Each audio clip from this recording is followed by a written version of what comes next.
शांति। आज 5 जुलाई 2020। आज की अव्यक्त मुरली का जो टॉपिक है वो है उड़ती कला सर्व का भला। उड़ती कला सर्व का भला ये टॉपिक है, आज की रिवाइज्ड मुरली है। ये 20/2/1986 की रिवाइज्ड मुरली है। तो इससे पहले कि ये मुरली आरंभ की जाए तो थोड़ा सा ये बाबा का गीत है, इस मुरली से ही संबंधित ये गीत है। आप इस गीत को सुने, थोड़ा सा आप गीत सुनेंगे, बीच बीच में ये गीत चलता रहेगा। तो ये गीत क्या है? उड़ती कला सर्व का भला।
उड़ते रहो और उड़ाते रहो, उड़ते रहो और उड़ाते रहो।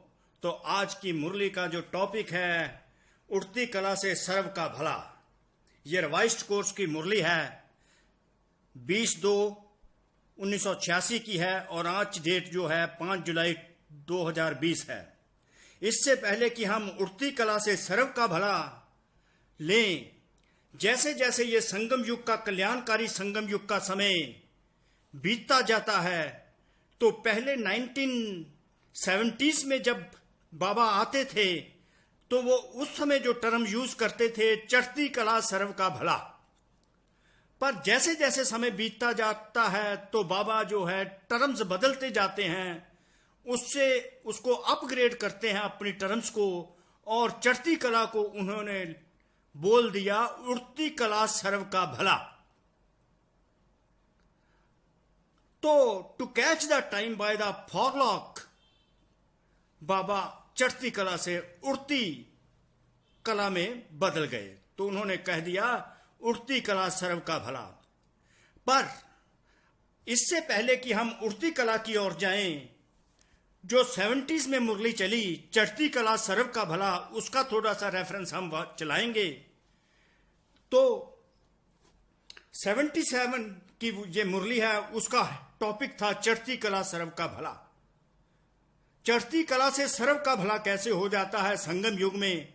तो संगम युग को कल्याणकारी युग कहा जाता है। तो कैसे परमात्मा संगम युग में आकर कल्याणकारी परमपिता परमात्मा आते हैं अवतरित होकर कैसे चढ़ती कला से सर्व का भला कर देते हैं, उड़ती कला से कैसे सर्व आत्माओं का, दुनिया की, इस संसार की सर्व आत्माओं का कैसे भला होता है, वो हम देखते हैं। और उड़ती कला होती क्या है वो डिस्कस करेंगे।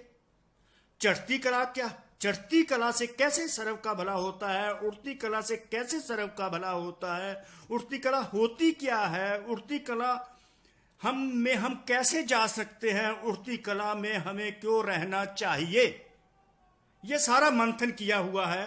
तो अब आप इस मंथन को सुनेंगे। तो उड़ती कला के पहले मैं कुछ चंद लाइनें जो हैं परमात्मा के महावाक्य 1977 की मुरली है, चढ़ती कला सर्व का भला, उसकी बिगनिंग के साथ साथ इसको ऐड करूंगा, उड़ती कला से सर्व का भला। इस तरह आपकी कुछ दोनों मुरलीज के कुछ पार्ट्स जो हैं वो दोनों आज रिपीट हो जाएंगे। तो इसके साथ ये पर्टिकुलर जो सेंट्रल फोकस है उड़ती कला सर्व का भला, इसी को मैंने पकड़ा है ताकि सारी मुरली जो इसी पर आधारित है इसी को पकड़ा है और यही सारी क्या है डिस्कस बाबा करेंगे।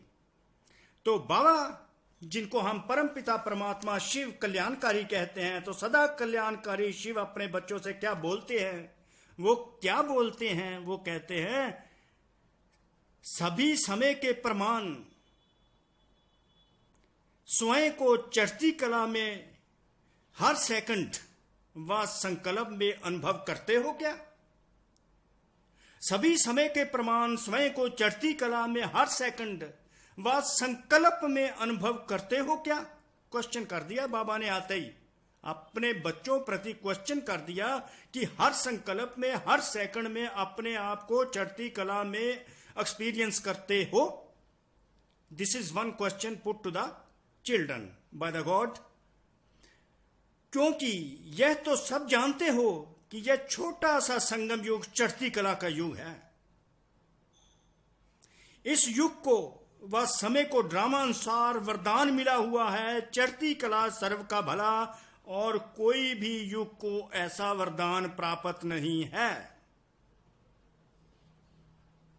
देखिए इसमें बाबा ने आते ही क्वेश्चन बच्चों को, अपने बच्चों प्रति कर दिया, जो ब्रह्मा कुमार ब्रह्मा कुमारी है बच्चों से किया। वैसे तो संसार की सर्व आत्माएं जो हैं परम आत्मा सुप्रीम सोल परमात्मा के बच्चे हैं, उनसे ये क्वेश्चन करते हैं।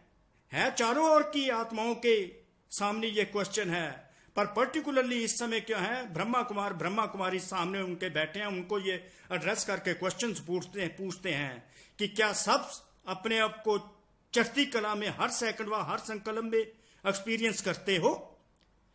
क्योंकि बच्चों को ये पता है ये संगम युग चढ़ती कला का युग है। संगम युग को एक स्पेशल वरदान दिया गया है कि चढ़ती कला सर्व का भला, और कोई भी युग को ऐसा वरदान प्राप्त नहीं है। संगम युग को एक स्पेशल वरदान मिला हुआ है कि चढ़ती कला सर्व का भला। अब देखिए संगम युग को जो नॉन बीकेज भी इनको सुनते हैं, ये जो मुरली है परम पिता परमात्मा के महावाक्य, नॉन बीकेज आत्माएं जो हैं, आत्मा बच्चे हैं बाबा के, शिव परमात्मा के, वो सुनते हैं। तो उनके लिए तो संगम युग थोड़ा सा बताना पड़ता है। संगम युग जो है वो समय कल्याणकारी युग होता है, जब छोटा सा ये एक सुहावना सा युग होता है। जैसे पहले क्या है, सबसे पहले सतयुग आता है, फिर त्रेता आता है, फिर द्वापर आता है, फिर कलयुग। अब जो कलयुग के एंड में एक छोटा सा 100 ईयर्स का एक पीरियड आता हो, उसको परमात्मा आकर संगम युग का नाम देते हैं। कलयुग का एंड और सतयुग के बिगिनिंग में जो बीच जो युग होता है, जो टाइम होता है, उसको संगम युग का नाम दिया है। पुरुषोत्तम संगम युग, कल्याणकारी संगम युग का नाम दिया है। तो इस कल्याणकारी युग में कल्याणकारी परमपिता परमात्मा अवतरित होते हैं और इस युग को वरदान दे देते हैं, चढ़ती कला सर्व का भला, और किसी भी युग को ऐसा वरदान प्राप्त नहीं होता। तो बाबा बच्चों को कहते हैं तुम ये अनुभव करते रहते हो ना कि तुम्हारी अब चढ़ती कला है। चाहे बाबा ने आज की मुरली में उड़ती कला यूज कर दिया है, क्योंकि टाइम जो बड़ी तेजी से आगे भाग रहा है और बहुत थोड़ा टाइम रह गया है ट्रांसफॉर्मेशन ऑफ द वर्ल्ड में। तो ये कैसे चढ़ती कला सर्व का भला कैसे हो जाता है, इसका एग्जैक्ट मीनिंग क्या है कि चढ़ती कला से सर्व का भला, सब आत्माओं, संसार की सब आत्माओं का भला हो जाता है। तो हम ये जानते हैं कि सबसे पहले जब सृष्टि की शुरुआत होती है तो उस समय सतयुग की स्थापना होती है। सतयुग में जो सब आत्माएं होती हैं वो 100% प्योर होती हैं, 16 कला संपूर्ण होती हैं। वो 16 कला संपूर्ण आत्माएं जैसे ही सतयुग में अवतरित होती हैं तो सतयुग से आती हैं त्रेता में फिर द्वापर में आती हैं, फिर कलयुग में आती हैं। तो वो पुनर्जन्म लेते लेते उन आत्माओं की जो 16 कलाएं होती है, 100% प्योरिटी होती है, पवित्रता होती है, वो कम होते होते वो कलाएं क्या है, कलयुग में उन आत्माओं की कोई भी कला नहीं रहती। इस समय हम देखें तो संसार में सभी आत्माओं की कोई भी कला नहीं है। 100% जो आत्माएं सतयुग में थी वो भी क्या है, रिड्यूस होके 0 कला उनकी रह जाती है, नो कला एट ऑल। तो संगम युग में अवतरित होकर परमात्मा हो आकर क्या है, रुद्र ज्ञान यज्ञ की शुरुआत करते हैं, रुद्र ज्ञान यज्ञ चलाते हैं। तो उन ज्ञान यज्ञ में जो आत्माएं सतयुग में रहती हैं वही आत्माएं जो है सतयुग से आकर जो आत्माएं कलयुग में पहुंच गई हैं और उनकी पवित्रता 0 हो गई है, और सतयुग में से कलयुग में आकर उनकी कोई भी कला नहीं रहती, 16 कलाएं जो है 0 कला बन जाती है। तो परमात्मा रुद्र ज्ञान यज्ञ की स्थापना करते हैं। उस रुद्र ज्ञान यज्ञ में वही आत्माएं आकर परमात्मा से ज्ञान लेती हैं। तो उस ज्ञान लेकर तो बाबा जो डेली श्रीमत देते हैं उस श्रीमत की पालना बाबा उनको देते हैं। तो वो आत्माएं ज्ञान लेकर श्रीमत की पालना करती हैं, बाबा की डायरेक्शंस के अकॉर्डिंगली चलकर क्या है, उनकी पवित्रता बढ़ती है और 16 कलाएं की तरफ क्या है, 0 कला से उनकी कला बढ़ने लगती है। तो वो संपूर्णता की तरफ चल पड़ती हैं, संपूर्णता की मंजिल की तरफ। जो कलाएं 0 थी वो क्या है, 16 कलर 16 कलाओं की तरफ बढ़ने लग पड़ती हैं। जब वो 16 कलाएं संपूर्ण हो जाती हैं तो वो जीवन मुक्ति को प्राप्त करती हैं। जो नॉन बी के हैं उनको समझाने के लिए, क्योंकि जीवन मुक्ति वर्ड यूज नहीं किया जाता, ये ओनली परमात्मा आकर ही वर्ड जीवन मुक्ति यूज करते हैं और हम बच्चों को बताते हैं। अदरवाइज क्या है, भक्ति मार्ग में क्या है, मुक्ति शब्द ही यूज किया जाता है। तो जीवन मुक्ति जो 16 परमात्मा से ज्ञान, रुद्र ज्ञान यज्ञ में ज्ञान लेती हैं और 16 कलाएं से संपूर्ण हो जाती हैं, संपूर्णता को प्राप्त करती हैं, वो जीवन मुक्ति को प्राप्त करती हैं। जब वो जीवन मुक्ति को प्राप्त करती हैं तो दुनिया की और भी जो आत्माएं होती हैं उस समय क्या है, उनको क्या है, मुक्ति मिल जाती है।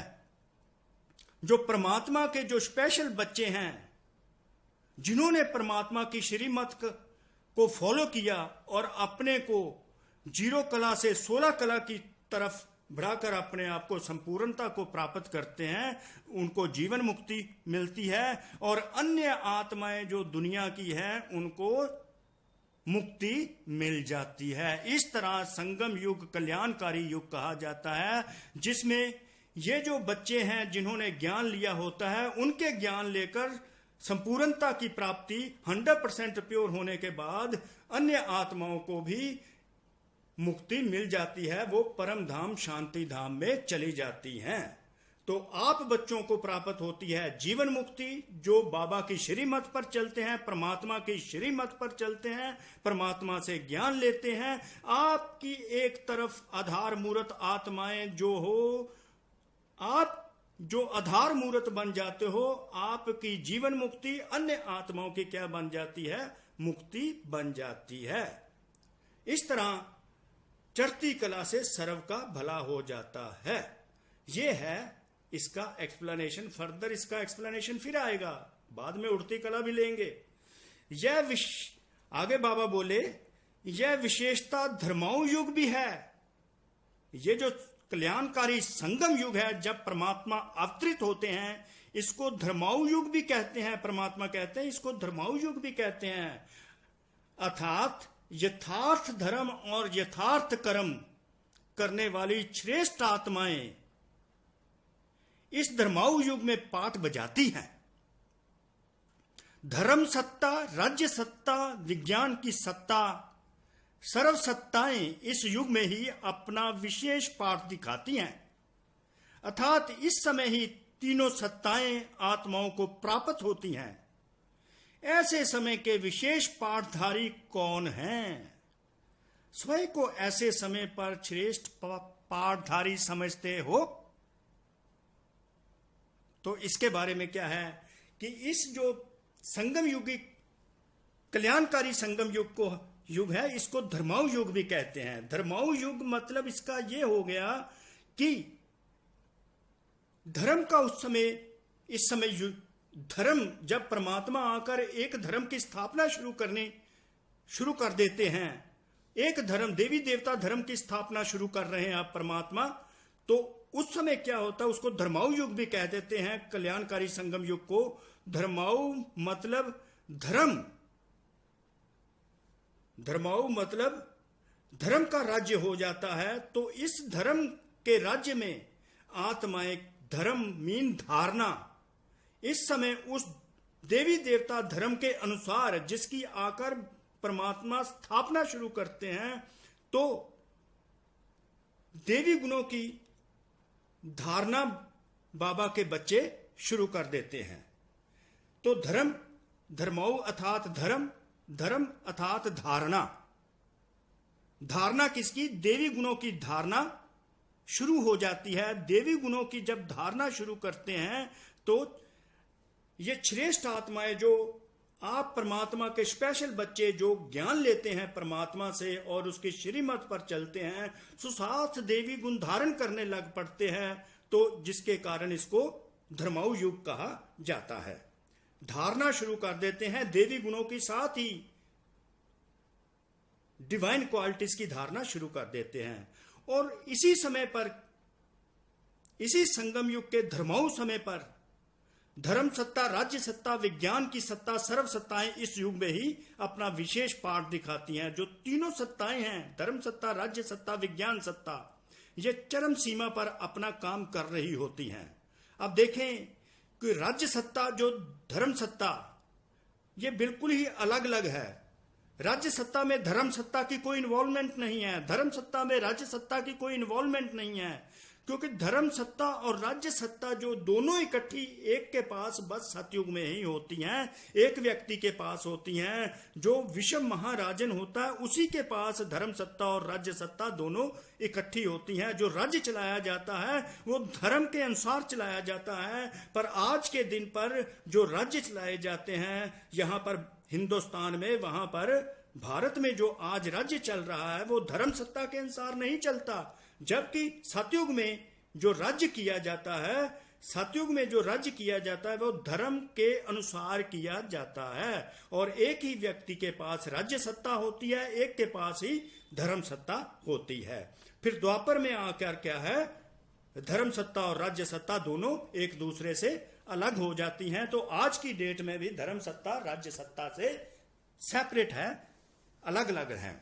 तो इसी समय पर क्या है, धर्माऊ युग में कल्याणकारी संगम युग में विज्ञान की सत्ता भी देखिए। आज जो विज्ञान है, साइंस है, उसने इतनी इन्वेंशंस कर ली, इतने कॉम्फर्ट्स हमको दे दिए, इतने सुख दे दिए हैं। और पिछले 100 ईयर से विज्ञान ने इतनी इतनी इन्वेंशंस की हैं, आज भी इतनी इन्वेंशंस कर रहे हैं, जो इतनी इतनी रिफाइंड इन्वेंशंस कर रहे हैं। आज हमको फिजिकली कॉम्फर्ट्स बहुत से मिल गए हैं। तो जो विज्ञान आज इन्वेंशंस कर रहा है, रिफाइंड इन्वेंशंस कर रहा है, वो सब का सुख हमें क्या है, जाकर सतयुग में जो देवी देवता आत्माएं हैं वो सुख सारी भोगती हैं। तो इस तरह धर्म सत्ता, राज्य सत्ता, विज्ञान की सत्ता, जो विज्ञान की सत्ता आज भी रिफाइंड इतनी इन्वेंशंस कर रही हैं, उन सब का सुख है जो सतयुग की आत्माओं को सतयुग में मिलता है।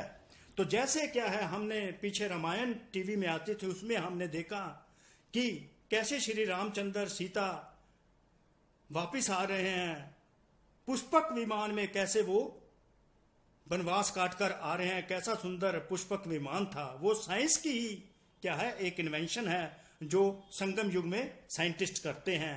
तो आज भी विज्ञान क्या है, पुष्पक विमान बनाने में लगे हैं। जब वो बन जाएगा तो सतयुग में उसकी कंफर्ट को देवी देवताएं उसका आनंद लेंगे। तो इस तरह धर्म सत्ता राज्य सत्ता से मिल जाएगी। विज्ञान की सत्ता के जितने भी कॉम्फर्ट्स हैं, इन्वेंशंस हैं, वो सतयुग में, सतयुग की आत्माएं उनसे अपना आनंद प्राप्त करेंगी, कॉम्फर्ट्स लेंगी। अर्थात इस समय ही तीनों सत्ताएं आत्माओं को प्राप्त होती हैं। ऐसे समय के विशेष पाठधारी कौन हैं?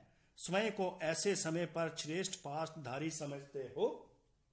तो बाबा आपको ऐसे ही बच्चों को एड्रेस करते हैं। आप अपने आप को वो विशेषधारी पाठधारी आत्माएं समझते हो जिन्होंने ट्रांसफॉर्म होकर सतयुग में प्रिंस प्रिंसेस बनना है।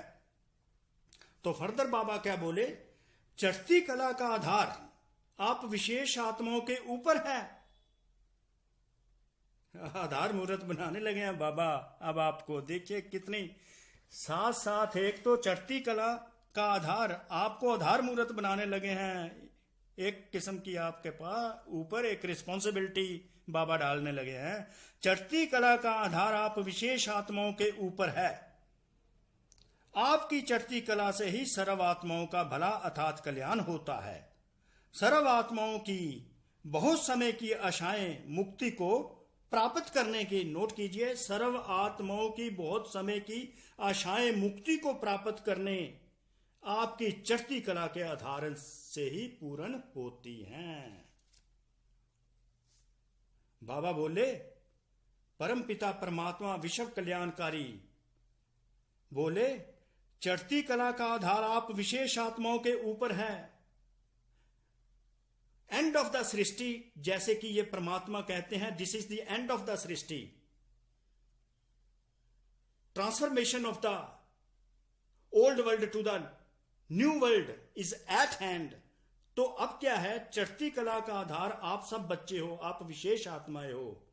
तो आपकी चढ़ती कला है, इससे ही सर्व आत्माओं का भला अर्थात कल्याण हो जाता है। सर आपका जब कल्याण होता है तो अन्य आत्माओं का, संसार की सभी आत्माओं का कल्याण हो जाता है। आपके आधार पर ही डिपेंड करता है सर्व आत्माओं की बहुत समय की आशाएं, क्योंकि आपके अलावा जो आत्माएं हैं, आप विशेष आत्माएं तो बाबा से ज्ञान ले रही हो, श्रीमत को फॉलो करती हो। जो आत्मा बच्चे बाबा की श्रीमत फॉलो करते हैं, सतयुग की आत्माएं इस समय जिनकी कोई कला नहीं रहती, सतयुग, त्रेता, द्वापर, कलयुग में कोई कला नहीं रहती, 16 कलाओं से, क्योंकि सतयुग में 16 कलाएं पूर्ण होती हैं। जब कोई कला नहीं रहती तो ये संगम युग पर कल्याणकारी पिता परम पिता परमात्मा क्या है, अपनी श्रीमत देते हैं। तो जो बच्चे श्रीमत को फॉलो करते हैं उनको जीवन मुक्ति मिल जाती है।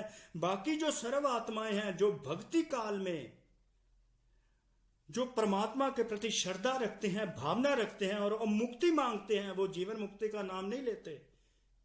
उनकी आशा होती है हमें मुक्ति मिल जाए, मोक्ष मिल जाए, जबकि मोक्ष किसी आत्मा को मिलता नहीं, क्योंकि आत्मा जो होती है अमर अजर अविनाशी आत्मा गाई हुई है। तो कभी मोक्ष होता नहीं, परमात्मा ने आकर बताया, ये चक्कर चलता रहता है। तो सर्व आत्माओं की बहुत समय की आशाएं जो है, जब आपको जीवन मुक्ति मिलती है तो अन्य आत्माएं जो भक्ति में होती हैं उनको क्या है, मुक्ति प्राप्त हो जाती है। मुक्ति प्राप्त हो जाती है, वो आत्माएं शांति धाम में चली जाती हैं, मूल वतन में चल जाती हैं, उनको शांति मिल जाती है, मुक्ति अर्थात शांति मिल जाती है। और आप बच्चों की चढ़ती कला हो जाती है। आप बच्चों की चढ़ती कला से अन्य आत्माओं को मुक्ति मिल जाती है, आपको जीवन मुक्ति मिल जाती है। आप सतयुग में बच्चे चले जाते हो, सतयुग जीवन मुक्ति अर्थात आपको जीवन में मिल जाता है, जीवन मिल जाता है, आपका जन्म होता है। उस जन्म में ही आप क्या है, खुशी और सुख भोगने लग पड़ते हो, आपकी चढ़ती कला हो जाती है। तो बाबा इसमें क्या है, उड़ती कला साथ साथ आगे लिया जाएगा। तो सर्व आत्माओं की बहुत समय की आशाएं। अब क्वेश्चन ये पैदा होता है कि ये जो बच्चे, पर्टिकुलरली इन बच्चों के साथ जो बच्चे ज्ञान लेते हैं, जो बच्चे श्रीमत का फॉलो करते हैं, उनके साथ ही अन्य आत्माओं को क्यों जोड़ा गया, अन्य आत्माओं की चढ़ती कला क्यों हो जाती है। क्वेश्चन अब ये पैदा होता है कि देखिए, परम पिता परमात्मा, परमात्मा तो सर्व आत्माओं का पिता है, संसार की सर्व आत्माओं का पिता परम आत्मा है। जब सर्व आत्माओं का पिता है तो ये थोड़ी ना है कि एक बच्चे को दे देगा तो दूसरे को छोड़ देगा। अगर एक बच्चे को दे देगा, दूसरे को बिल्कुल ही घर से निकाल देगा, तो वो पिता तो ना हुआ। इसलिए जो बच्चे बाबा की श्रीमत लेते हैं, बाबा की श्रीमत फॉलो करते हैं, उनको तो जीवन मुक्ति मिलती है, तो उनकी इच्छा पूरी हो जाती है। दूसरी तरफ जो आत्माएं भक्ति काल में श्रद्धा और भक्ति रखती हैं परमात्मा के प्रति और मुक्ति मांगती हैं, उनको मुक्ति मिल जाती है, दोनों का कल्याण हो जाता है। तो आप इसलिए क्या है, आपकी चढ़ती, आप बच्चों की चढ़ती कला से सर्व आत्माओं का भला हो जाता है। ये सारा मीनिंग हो गया चढ़ती कला सर्व का भला। सर्व आत्माओं की मुक्ति प्राप्ति का आधार आप आत्माओं के जीवन मुक्ति की प्राप्ति है। तो जब आप आत्माओं की जीवन मुक्ति होती है तो संसार की सभी आत्माओं की मुक्ति हो जाती है। आप सतयुग में अवतरित हो जाते हो तो बाकी जो आत्माएं हैं वो शांति धाम में जाकर बैठ जाती हैं, क्योंकि ये द्वापर कलयुग में पैदा होती हैं, इनके 84 जन्म पूरे नहीं होते, तो फिर अपने समय पर ही द्वापर से ये आत्माएं फिर नीचे को उतरती हैं सृष्टि चक्कर में अपना ड्रामा में पार्ट प्ले करने के लिए। सर्व आत्माओं की मुक्ति प्राप्ति का आधार आप आत्माओं के जीवन मुक्ति की प्राप्ति है। ऐसे अपने को आधार मूर्त समझ चलते हो। क्वेश्चन फिर बाबा ने कर दिया, क्या अपने आप को ऐसे आधार मूर्त समझते हो, ऐसे चलते हो? इतना रिस्पॉन्सिबिलिटी साथ साथ दे रहे हैं। देने वाला दाता बाप है, देने वाला तो परमात्मा है, लेकिन निमित्त किसको बनाया? आप बच्चों को निमित्त बना दिया है, आपको स्पेशली असाइन ड्यूटी कर दिया है कि आप आधार मूर्त हो, आप मेरे से श्रीमत लो, मेरे से ज्ञान लो, परमात्मा कह रहे हैं। तो जब तुम अपने आप को संपूर्णता की स्थिति को प्राप्त कर लेते हो तो तुम्हारी जीवन मुक्ति होती है। तो तुम्हारी जीवन मुक्ति के साथ अन्य आत्माओं का भी कल्याण होता है, उनको मुक्ति मिल जाती है, वो मुक्ति धाम में चली जाती हैं, शांति धाम में जाकर सस्पेंड हो जाती हैं, वहां पर रहने लगती हैं। तो आप आत्माएं क्या है, सतयुग में आकर जीवन मुक्ति को प्राप्त करती हो। लेकिन बाप भी निमित्त बच्चों को बनाते हैं ना। देखो, निमित्त आपको बना दिया, क्रेडिट आपको देते हैं परमात्मा, क्योंकि सतयुग की आप आत्माएं हो। You have completed the 84 births. इतना अटेंशन हर कदम अपने ऊपर रहता है कि हम विशेष आत्माओं के आधार से सर्व आत्माओं का भला हो जाता है। यह स्मृति रखने से अलबेलापन और अलस्य समाप्त हो जाएगा, जो वर्तमान समय किसी ना किसी रूप में मेजॉरिटी में दिखाई देता है। अगर आपको ये ज्ञान रहे कि हम आधार मूर्त आत्माएं हैं, तो आप कभी भी अलस्य में नहीं आएंगे, अलबेलेपन में नहीं आएंगे। अब हम पकड़ते हैं जो आज की स्पेशल मुरली है, उड़ती कला से सर्व का भला। अब आपको पता चल गया चढ़ती कला से सर्व का भला कैसे होता है। तो बाबा ने जैसे जैसे टाइम बीतता है, चढ़ती को बाबा ने उड़ती कला में कन्वर्ट कर दिया। टाइम, क्योंकि बहुत थोड़ा टाइम है, टाइम बहुत फास्ट चल रहा है, time is flying very fast, so we are to catch the time by the forelock. तो उड़ती कला से सर्व का भला इसी प्रकार हो जाता है। तो अब बाबा बोलते हैं, सदा कल्याणकारी शिव बोले, सभी उड़ती कला में जा रहे हो ना? यहां पर भी क्वेश्चन हो गया, सभी उड़ती कला में जा रहे हो ना? चढ़ती कला वाले तो नहीं हो ना? देखिए कैसे डिफरेंशिएट कर रहे हैं। टाइम बीतता जा रहा है तो परमात्मा साथ ही बोल देते हैं। तो एक सेकंड,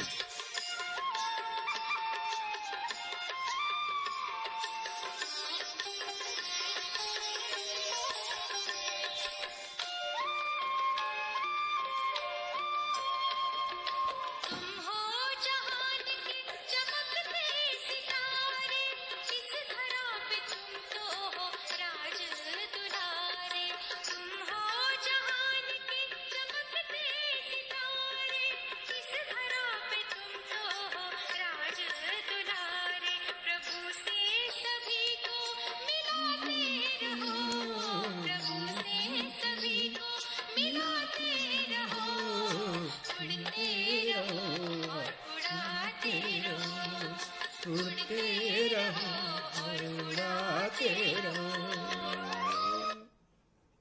हाँ, उड़ती कला है क्या? बाबा बच्चों से पूछ रहे हैं। उड़ती कला होना अर्थात सर्व का भला होना। फिर बाबा आ गए यहाँ पर, उड़ती कला होना अर्थात सर्व का भला होना, वो आपने समझ लिया। जब सभी बच्चों की एक सी उड़ती कला हो जाएगी तो सर्व का भला अर्थात परिवर्तन का कार्य संपन्न हो जाएगा। This is the declaration bye almighty God कि जब सबकी एक रस उड़ती कला हो जाएगी तो सर्व का भला हो जाएगा अर्थात परिवर्तन का कार्य संपन्न हो जाएगा। Task of the transformation of this world from the old world to the new world will be accomplished gracefully.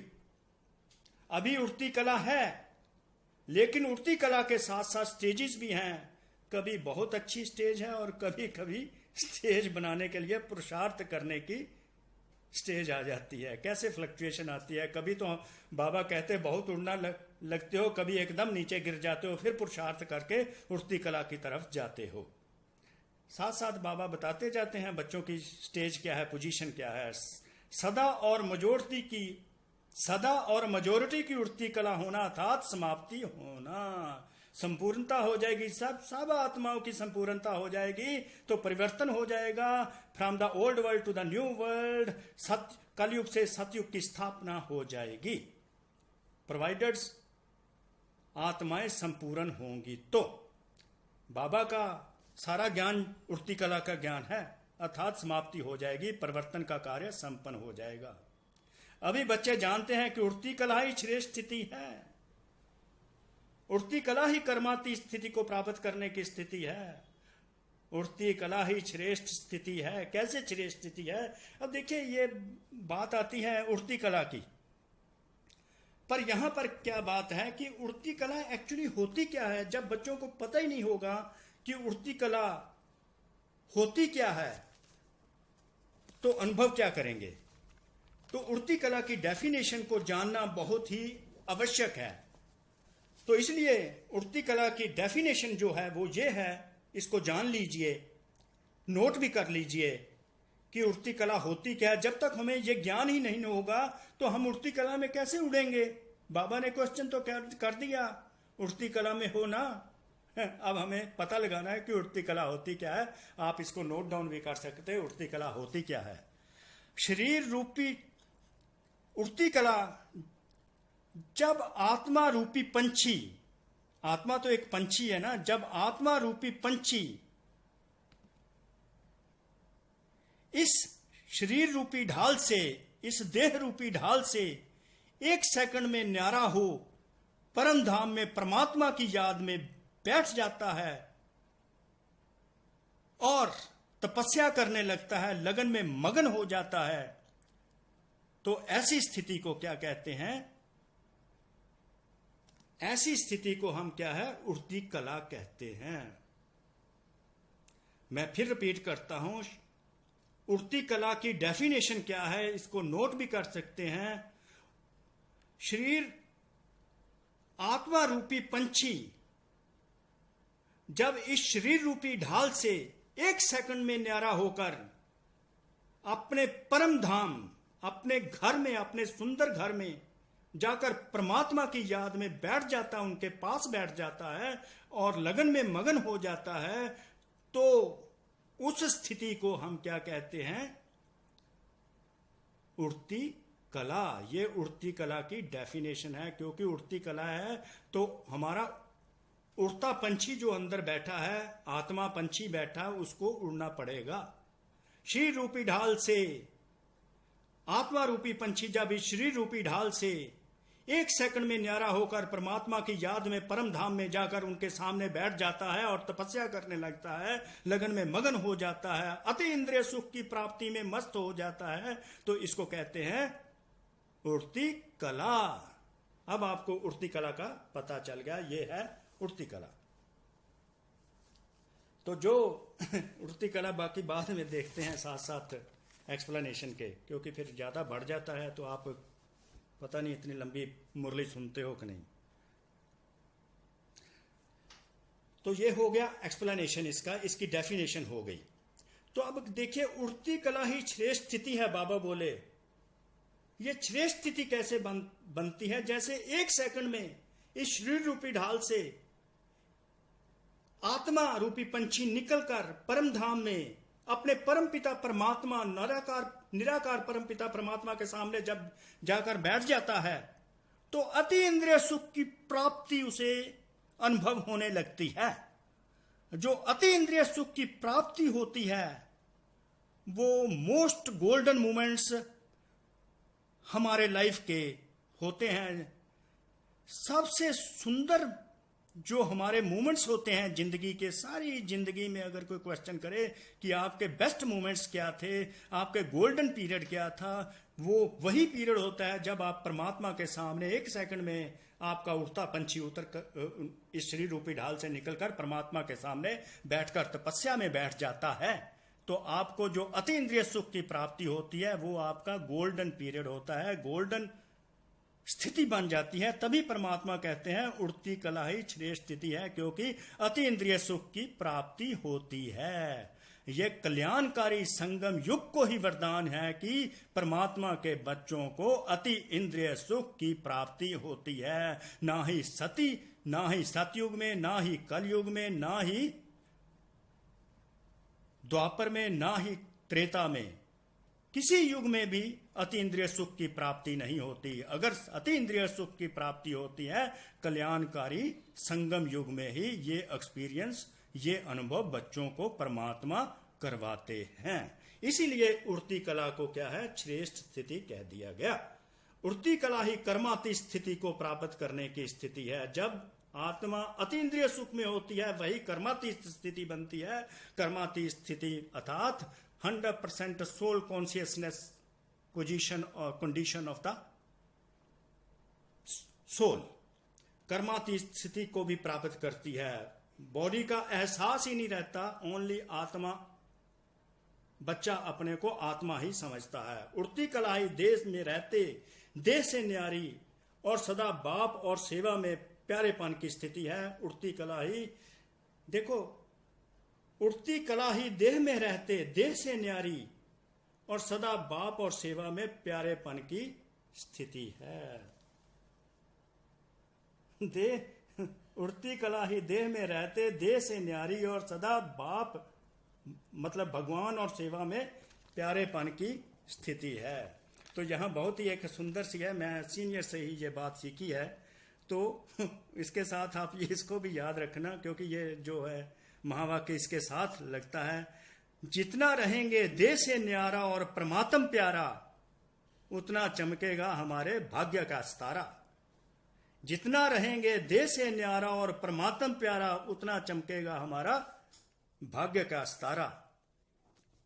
उतना ही हम उड़ती कला की अनुभूति करते रहेंगे। जितना देह से न्यारे हो जाएंगे, परमात्मा के प्यारे हो जाएंगे, तो क्या है, हम चढ़ती कला की अनुभूति करते रहेंगे, उतना हमारे भाग्य का सितारा चमकने लगेगा। देह से न्यारे रहते हम भाग्य लूटते हैं और दूसरों के को भी भाग्य लुटाते हैं। इसलिए कहते हैं जितना रहेंगे देह से न्यारा और परमात्म प्यारा, उतना चमकेगा हमारे भाग्य का सितारा। इसको याद रखिए। उड़ती कला ही विधाता और वरदाता का, ये जो अति इंद्रिय सुख की प्राप्ति है, यही दाता और विधाता के स्टेज की स्थिति है। उड़ती कला ही चलते फिरते फरिश्ता व देवता दोनों रूप का साक्षात्कार कराने वाली है। अति इंद्रिय सुख की जो प्राप्ति है उसी में वो फरिश्ते का अनुभव होता है, उसी में देव आत्मा का अनुभव होता है, वही साक्षात्कार कराने वाली स्थिति बन जाती है। उड़ती कला सर्व आत्माओं को भिखारीपन से छुड़ाए बाप के वर्षे के अधिकारी बना देती है, सुख शांति पवित्रता के खजाने के अधिकारी बना देती है। ये जो उड़ती कला है, अब देखिए उड़ती कला की कितनी इंपॉर्टेंस है। सभी आत्माएं अनुभव करेंगी कि हम सब आत्माओं के इष्ट देव व इष्ट देवियां व निमित्त बने हुए जो भी अनेक आत्माएं हैं, सभी इस धरनी पर अवतरित हो गए हैं। आपकी ये जो स्टेज होगी उड़ती कला, उससे संसार की सब आत्माओं को ये अनुभव होगा कि उनके इष्ट देव और इष्ट देवियां इस धरती पर उनके सामने अवतरित हो गई हैं। ये देखिए आपकी इंपॉर्टेंस कितनी है। आधार मूर्त आत्माएं हो, कितनी महत्वपूर्ण आत्माएं हो, विशेष आत्माएं हो कि दुनिया की सब आत्माएं देखेंगे कि आप उनके इष्ट देव हो और आप इष्ट देवियां इस धरा पर अवतरित इस धरनी पर हो गए हो। कितनी खुशी की बात है। आप नशा अनुभव नहीं होता। सतयुग में तो ये सब सदगति में होंगे। सतयुग में तो सब देख सदगुत सतयुग में तो हम सब आत्माएं सदगति में होंगे, लेकिन इस समय जो भी आत्माएं हैं वह सर्व के सदगति दाता हो। इस समय बच्चों को देखो कैसे आधार मूर्त बाबा कितना टाइटल देते जा रहे हैं। आप इस समय संगम युग में सर्व आत्माओं के सदगति दाता हो। इस सदगति का आपको वहां पर अनुभव नहीं होगा सतयुग में। जैसे कोई भी ड्रामा जब समाप्त होता है तो अंत में सभी एक्टर्स स्टेज पर आते हैं, तो अभी कल्प का ड्रामा समाप्त होने को आ रहा है। बाबा बोल रहे हैं ये सृष्टि का जो ड्रामा मैंने रचा हुआ है ये समाप्त होने को आ रहा है। बाबा ने समाप्ति के अलार्म बजाए हुए हैं। सारी विश्व की आत्माओं को चाहे स्वप्न में, एक सेकंड की झलक में, चाहे प्रत्यक्षता के चारों ओर के आवाज द्वारा यह जरूर साक्षात्कार होना है कि इस ड्रामा के हीरो पाठधारी स्टेज पर प्रत्यक्ष हो गए हैं। आपकी प्रत्यक्षता होगी। आपकी प्रत्यक्षता से परमपिता परमात्मा शिव भगवान की प्रत्यक्षता हो जाएगी। विश्व की सर्व आत्माओं को किसी में स्वप्न में आ जाएगा, किसी को एक सेकंड की झलक होगी आपकी देव देवियों की, और चारों ओर प्रत्यक्षता के चारों ओर के आवाज से कईयों को साक्षात्कार होगा कि इस ड्रामा के हीरो पाठधारी इस स्टेज पर प्रत्यक्ष हो गए हैं। धरती के सितारे धरती पर प्रत्यक्ष हो गए हैं। सब अपने इष्ट देव को प्राप्त कर खुश होंगे। आप देखिए वो तो खुश होंगे। आपको खुशी हो रही है कि आप इष्ट देव हो। आपको देखकर जो है अन्य आत्माएं खुश होंगी, सहारा उनको मिलेगा, उनको सपोर्ट अनुभव होगी। अभी इमर्ज करो वह दृश्य। अब वो दृश्य इमर्ज करना है आपने। अब देखिए कैसा सुंदर दृश्य परमात्मा बनवाने लगे हैं। आपने वो सुंदर दृश्य बनाना है। वो कैसा होगा जब आप इस स्टेज पर आओगे। इसी अंतिम दृश्य के लिए अभी से त्रिकालदर्शी बन देखो कि कैसा सुंदर दृश्य होगा और कितने सुंदर हम होंगे। अब दृश्य बनाइए, विजुलाइज कीजिए, पिक्चराइज कीजिए, पिक्चर बनाइए। सजे सजाए दिव्य गुण मूरत फरिश्ते सो देवता। सजे सजाए दिव्य गुण मूरत फरिश्ते सो देवता। इसके लिए अभी से अपने आप को फरिश्ते स्वरूप की स्थिति का अभ्यास करते हुए आगे बढ़ते चलो। अब साथ ही परमात्मा सीन बनाने लगे हैं।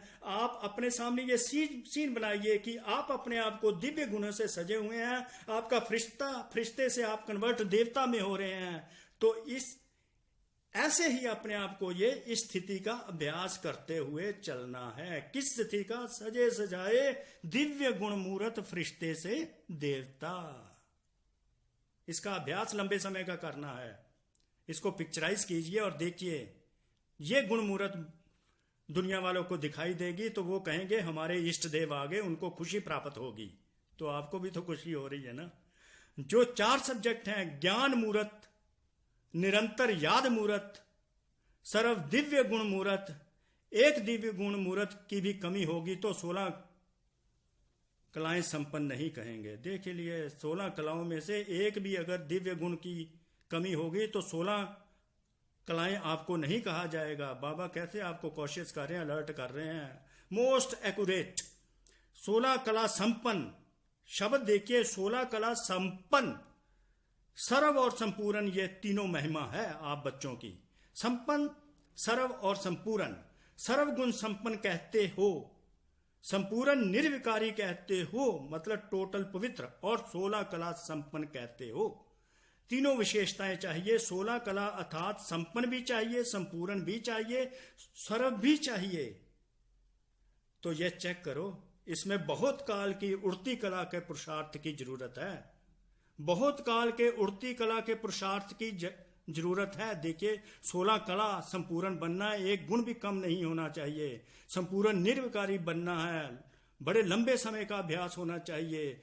16 कला संपूर्ण, 16 कला संपन्न, सर्वगुण संपन्न, संपूर्ण निर्विकारी 100% प्योर आत्मा जो होगी वही देव आत्मा बनेगी। वही क्या है, सजी सजाई दिव्य गुण मूरत फरिश्ता सो देवता अवतरित होगी।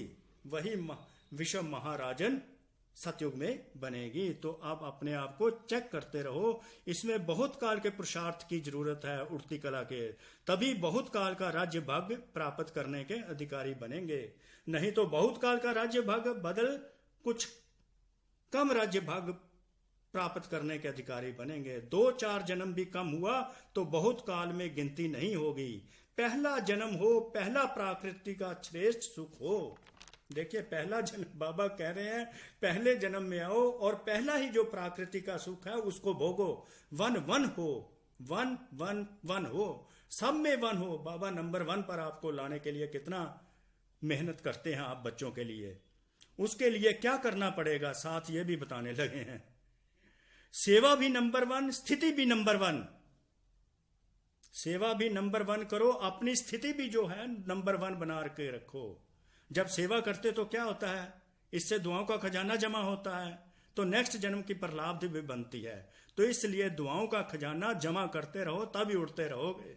दुआओं से ही आदमी उड़ता है। जब दुआएं मिलती हैं सेवा में, तो अन्य आत्माओं से संकल्प बोल कर्म से जब तुम बच्चे सेवा करते हो तो परमात्मा दुआएं भी मिलती हैं। जिनके प्रति सेवा करते हो वो आत्माएं भी आपको दुआएं देती हैं। आपका दुआओं का खजाना जमा होता है। तो अंत समय में जब शरीर छोड़ते हैं तो दुआओं का खजाना तुम बच्चे साथ ले जाते हो। तो नेक्स्ट जन्म की प्रलाब्ध भी क्या है, उन दुआओं के खजानों के अनुसार ही मिलती है। तो सेवा भी नंबर 1 होनी चाहिए, स्थिति भी नंबर 1 होनी चाहिए। तो फिर क्या है, 1-1-1 में आ जाएंगे आप। तो 1-1 में आ जाएंगे तो सतयुग के आदि में आने वाले नंबर 1 आत्मा के साथ पाठ बजाने वाले, नंबर 1 जो आत्मा आएगी उसके साथ आप पाठ बजाने वाले होंगे और नंबर 1 में ही पाठ बजाने वाले होंगे। तो संवत जो होगा, युग भी आपसे ही आरंभ होगा। पहले पहले जन्म वाले ही पहली तारीख, मंथ की पहली तारीख, पहला मास और पहला युग शुरू आप बच्चे ही करेंगे। देखिए कितनी मेहनत बाबा करवा रहे हैं आप बच्चों को। फिर भी हम सारा कुछ बताते जा रहे हैं, फिर भी हम बच्चे आलस्य और अलबेलेपन में रहते हैं। इतनी ऊपर बाबा बच्चों को ले जाते हैं। कैसे देखिए स्टेटस भी क्या मिलना है देवी देवता का। अच्छा, फरिश्तेपन की ड्रेस पहनने आती है ना, यह चमकीली ड्रेस है। यह स्मृति और स्वरूप बनना अर्थात फरिश्ता ड्रेस धारण करना। चमकने वाली चीज दूर से ही आकर्षित करती है। तो यह फरिश्ता ड्रेस अर्थात फरिश्ता स्वरूप दूर दूर तक आत्माओं को आकर्षित करे। अब ये जो फरिश्तेपन की है, लंबे काल का ये क्या है, अभ्यास चाहिए फरिश्तेपन का, तभी तो देवता बनेंगे। क्या है, ब्राह्मण सो फरिश्ता सो देवता। देवता बनने के लिए पहले फरिश्ता स्टेज में आना पड़ता है। तो उसके लिए बाबा कहते हैं 3 तरह की ड्रेस पहना करो। यहां पर तो ओनली सदा उड़ती कला में उड़ने के लिए सारे दिन में जो रॉयल ड्रेस है, रॉयल ड्रेसेस हैं, ब्राह्मण स्वरूप की ड्रेस है, फरिश्ता स्वरूप की ड्रेस है, देवता स्वरूप की ड्रेस आत्मा को पहनाते चलो। क्योंकि यह जो पुरानी ड्रेस है पुराने शरीर की आत्माओं को उड़ने नहीं देती। ये जो शरीर है हमारा, हमारी देह है, हम आत्माओं को उड़ने नहीं देती। इसलिए बाबा बच्चों को साथ ही बताते जा रहे हैं, इसको भुलाने के लिए, इस देह को भुलाने के लिए जो हमें उड़ने नहीं देती, मुझ आत्मा ने ब्राह्मण स्वरूप की ड्रेस पहनी है। फिर फरिश्ता स्वरूप की ड्रेस चेंज करो। फिर क्या है, देवता स्वरूप की ड्रेस पहनो। अगर ऐसा अनुभव करते हैं तो देव रूप में, तो देह रूपी ड्रेस से जिससे हमारा 63 जन्मों का ममतव है वो निकल जाता है। देह रूपी ड्रेस से हमारा ममतव निकल जाता है। क्योंकि हमारा जो बहुत ही ज्यादा प्यार इस देह से होता है। देह को हम कितना सजाते हैं ब्यूटी पार्लर में, जैसे हम लोग जाते हैं देह को सजाने जाते हैं, तो कितना टाइम हम अपने को सजने सजाने में लगा लेते हैं। तो हमारा कितना मोह है इस देह से। सदा उड़ती कला में इसलिए उड़ने के लिए कोई भी ड्रेस, चाहे ब्राह्मण ड्रेस पहन लो, चाहे फरिश्ता स्वरूप की ड्रेस बदलते रहो, चाहे देव स्वरूप की ड्रेस बदलते रहो। जब ये ड्रेसेस बदलोगे तो ममतव इस शरीर से हट जाएगा, तो फिर आप उड़ती कला में सदा उड़ते रहोगे। इस तरह लंबे समय का अभ्यास इस ड्रेसेस से करते रहो और देह का जो ममतम है उसको मिटाते चलो, तो आप सदा उड़ती कला में उड़ते रहेंगे। जितना उड़ती कला में रहेंगे आप संपूर्णता की स्थिति को प्राप्त करते रहेंगे। तो दुआओं का खजाना भी इकट्ठा करते रहना है। तो सदा उड़ती कला सर्व का भला। अब बाबा किनको याद प्यार देते हैं और कैसे नमस्ते करते हैं?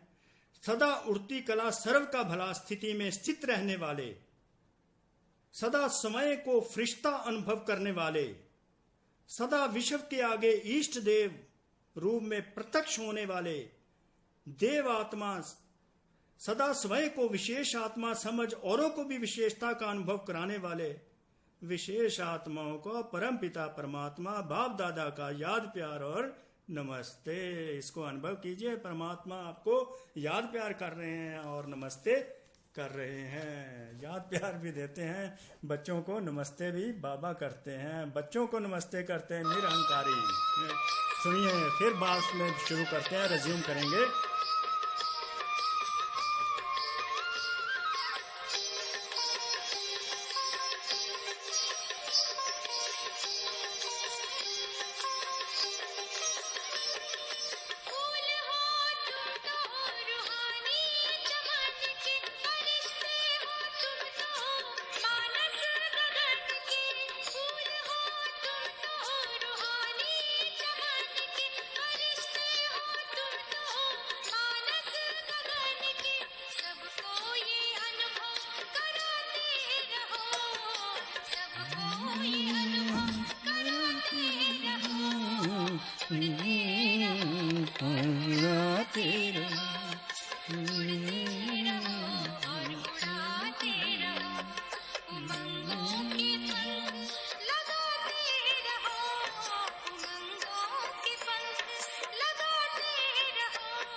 इसके साथ ही एक और बात क्लियर कर दूं, चाहे आपने याद प्यार बाबा से ले लिया तो आपकी उड़ती कला, क्योंकि ये जो अंतिम पेपर भी बाबा ने डिक्लेयर किया हुआ है, जितना आप उड़ती कला में रहेंगे, जैसे ही 1 सेकंड में इस शरीर रूपी देह रूपी ढाल से निकलकर आत्मा परमात्मा के पास परम धाम में जाकर तपस्या में बैठ जाएगी, वही अंतिम पेपर है। चाहे किस समय होगा ये पेपर बाबा ने नहीं बताया, वो ना ही उन्होंने डिक्लेयर करना है। तो एक जितने आपके ज्ञान और योग के पंख मजबूत होंगे, जितना ज्ञान अंजन अपने नेत्रों में डालते रहोगे, तो आप उड़ती कला में उड़ते रहोगे, क्योंकि आपके आंखों की रोशनी तेज हो जाएगी और पुरानी चीजों में आपका आकर्षण बिल्कुल नहीं जाएगा, आपकी आंख कहीं नहीं डूबेगी। कोई भी इस दुनिया के आकर्षण और ग्लैमर आपको अपनी तरफ आकर्षित नहीं करेगा। तो किस चीज की आवश्यकता है? अपने ज्ञान और योग के पंखों को मजबूत करते जाना है, जिससे परम पिता परमात्मा अपने बच्चों की पालना करते हैं। तो इसके साथ एक वरदान भी आपने याद रखना है। बाबा ने बच्चों को वरदान दिया हुआ है, तो अपने ज्ञान और योग के, जितना ज्ञान के आपके पंख मजबूत होंगे उतना आपका योग मजबूत होगा, जितना योग मजबूत होगा उतना आपके ज्ञान के पंख मजबूत होंगे। ये कभी नहीं कहना कि बिना ज्ञान के आपका योग लगेगा। तो इसके साथ एक और बात, जो ये बाबा का ये जो गीत चला है, ये बाबा ने बच्चों को वरदान दिया हुआ है, तो वरदान भी आप सुन लीजिए। तो याद रखना है ये वरदान ही, क्योंकि हमें बाबा जो पालना दे रहे हैं उसका रिटर्न इस वरदान से देना होता है।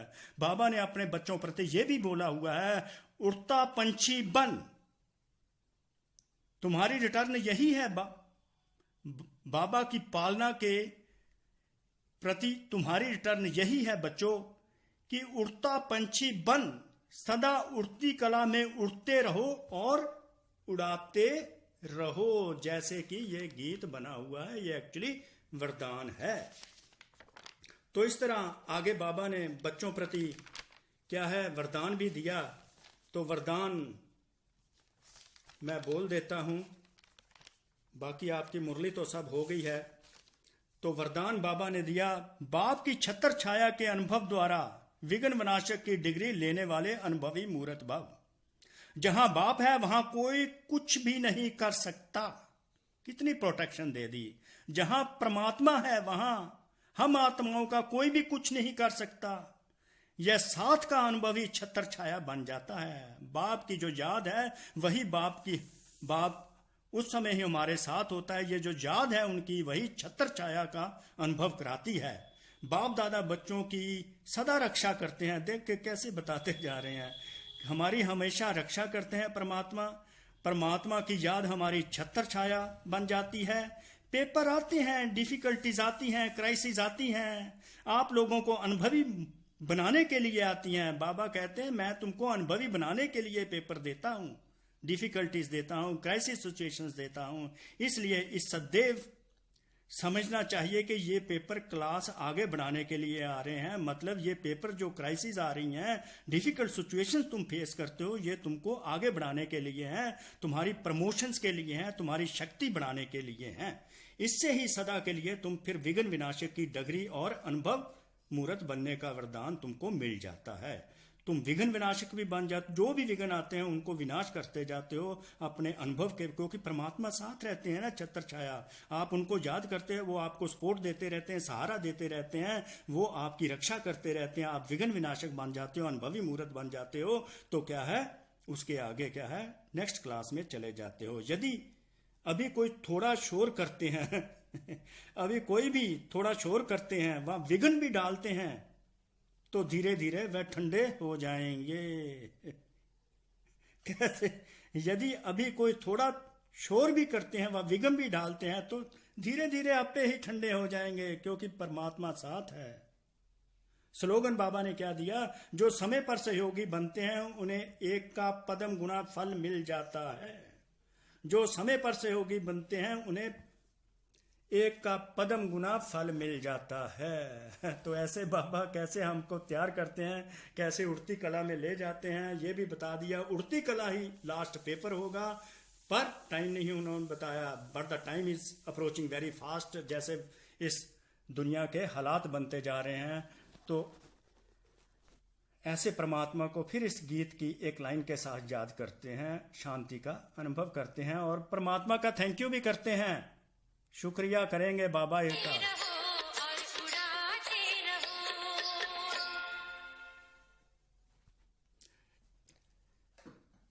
Thank you thank you thank you बाबा, थैंक यू बाबा, शुक्रिया बाबा, शुक्रिया बाबा, शुक्रिया बाबा। आप सभी भाई बहनों का भी शुक्रिया, और मेरी भी आपसे ये दुआ है कि हमेशा आप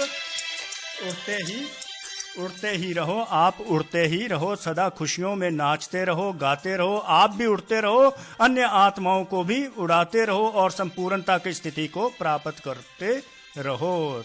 थैंक यू थैंक यू। ओम शांति, ओम शांति।